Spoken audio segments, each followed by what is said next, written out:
शांतिपूर्ण वातावरण में एक बैलगाड़ी सामान्य गति से आगे बढ़ रही थी। तभी एक प्रश्न सुनाई दिया, कौन सी जात के हो? वह प्रश्न था बैलगाड़ी चालक का। पीछे सवार 3 बच्चों में से एक ने बड़ी सहजता से उत्तर दिया, महार। अचानक चालक द्वारा बड़े रोष के साथ रस्सी खींचे जाने पर दोनों बैल रुक गए और बैलगाड़ी चालक ने उन तीनों मासूम बच्चों को बीच सड़क में ही उतार दिया। वह बैलगाड़ी चालक था सवर्ण जाति का और वह 3 बच्चे पिछड़ी अछूत जाति के, जिनमें से एक का नाम था भीमराव रामजी सकपाल। एक ऐसा चरित्र कि जिसके चारित्र पर अनेकों जनपक्ष अस्तित्व में आए, जैसे उन्हें पूजने वाले, उन्हें समझने वाले, उनका बहिष्कार करने वाले या उन्हें भूल जाने वाले। आखिर क्यों? ऐसा क्या था उनके कैरेक्टर में? आइए आज 14 अप्रैल अंबेडकर जयंती के दिवस पर हम डॉक्टर भीमराव रामजी अंबेडकर की जीवनी को द स्क्रीन राइटर के दृष्टिकोण से देखते हैं।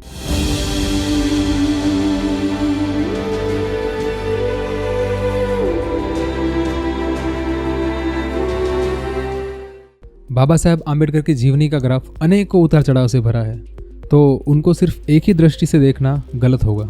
जिस दृष्टिकोण से हम उन्हें एक सामान्य गरीब परिवार में जन्मे बच्चे से लेकर BA, MA, PhD, MSc, barrister, doctor of science, LLD और डॉक्टर ऑफ लिटरेचर जैसी अनेकों एजुकेशनल क्वालिफिकेशंस को प्राप्त करने वाले कोलंबिया यूनिवर्सिटी के नंबर 1 छात्र के रूप में देखते हैं, जिस दृष्टिकोण से हम उन्हें इंडियाज फर्स्ट लॉ मिनिस्टर और the father of Indian constitution के रूप में देखते हैं, या फिर जिस दृष्टिकोण से हम उन्हें एक पिछड़े समाज के उद्धारक और हिंदू धर्म के सख्त आलोचक के रूप में देखते हैं, उन सभी में लोगों के अलग अलग पक्ष हमें नजर आते हैं। बाबा साहेब ने अपने जीवन में लिए कुछ कॉम्प्लेक्स डिसीजंस को समझने के लिए हमें उनकी ओर न्याय संगत और तर्क संगत दोनों ही दृष्टिकोण रखने होंगे। So first of all, doctor Ambedkar का अतीत कहता है कि उन्हें पिछड़े वर्ग दलित समुदाय में जन्म क्या मिला, उन पर संकटों के पहाड़ टूट पड़े।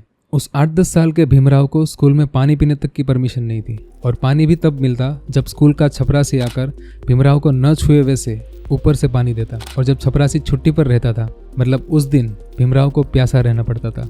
दूसरा संकट, अगर भीमराव को शिक्षा ग्रहण करनी है तो क्लासरूम के बाहर बैठकर करनी होगी। स्कूल के बाकी अन्य बच्चों के साथ खेल भी नहीं सकता था, क्योंकि वह था अछूत जाति का और बाकी सारे बच्चे सवर्ण जाति के। ऐसे कई सारे प्रताड़ना के किस्से बाबा साहेब की बाल्यावस्था ने अनेकों बार झेले हैं।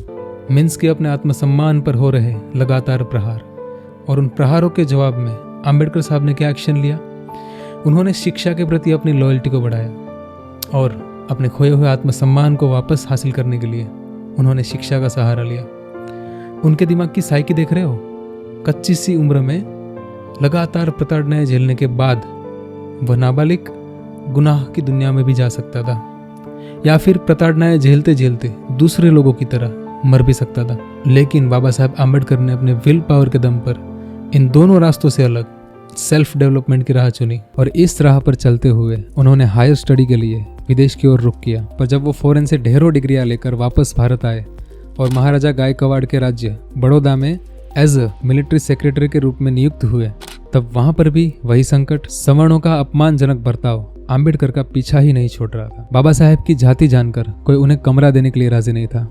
इवन ऑफिस में भी उन्हें पानी पीने से वंचित रखा जाता था, क्योंकि वह अछूत थे। इतना बड़ा ऑफिसर और उनके साथ इस लेवल की ट्रीटमेंट। बाबा साहब का अंतर्मन अपनी व्यथा व्यक्त करते हुए कह रहा होगा कि अब तो शिक्षित हो गए, अब तो जाने दो, अभी भी इस लेवल का डिस्क्रिमिनेशन क्यों?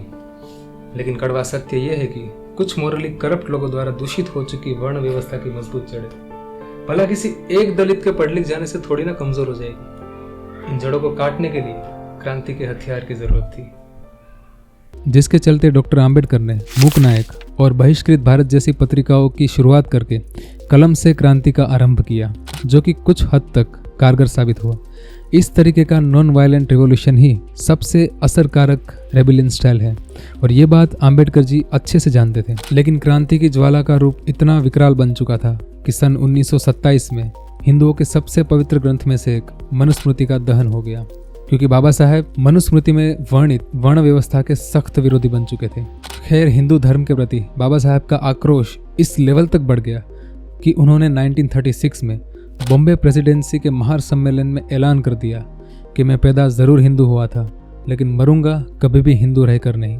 और आखिरकार करीब 20 साल बाद 14 अक्टूबर 1956 में उनकी मौत के सिर्फ 1.5 महीने पहले बाबा साहेब ने बौद्ध धर्म में दीक्षा ले ली।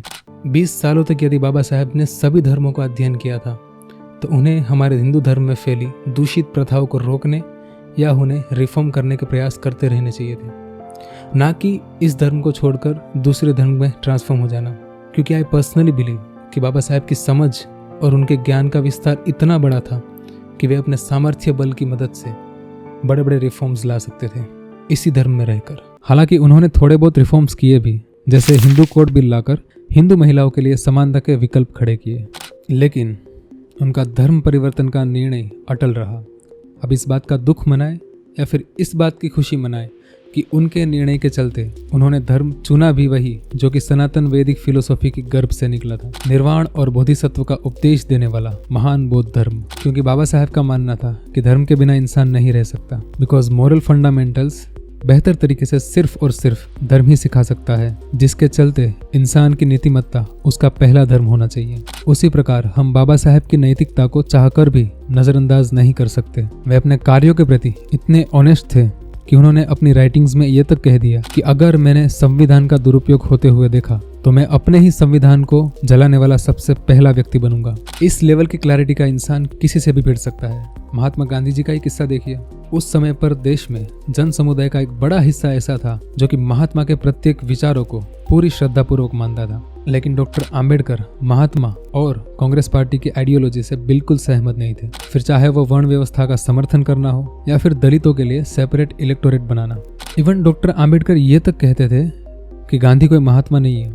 इतने सारे आइडियोलॉजिकल कॉन्फ्लिक्ट के बावजूद जब राष्ट्र निर्माण की बात आई, जब संविधान निर्माण की बात आई, तो डॉक्टर बाबा साहब आम्बेडकर ने सबसे पहले राष्ट्रनिष्ठा को सर्वोपरि माना। और इसी राष्ट्रनिष्ठा के चलते डॉक्टर आम्बेडकर स्वतंत्र भारत को बेहतर बनाने के प्रयासों में लग गए। And the last one thing, doctor Ambedkar का व्यक्तित्व उन्हीं के द्वारा कहे गए कोट पर खरा उतरता है। वो कहते थे कि शिक्षा शेरनी का दूध है, जो उसे पीता है वो दहाड़ता है। ठीक उसी तरह बाबा साहेब ने भी शिक्षा का दूध पीकर विपरीत परिस्थितियों में दहाड़ लगाई, और उनकी दहाड़ की गूंज आज उनकी 134वीं जन्म जयंती पर भी सुनाई दे सकती है। बस ज़रूरत है तो सिर्फ उन्हें बिना मतलब की एम्पलीफाई और ऑटोट्यून ना करने की।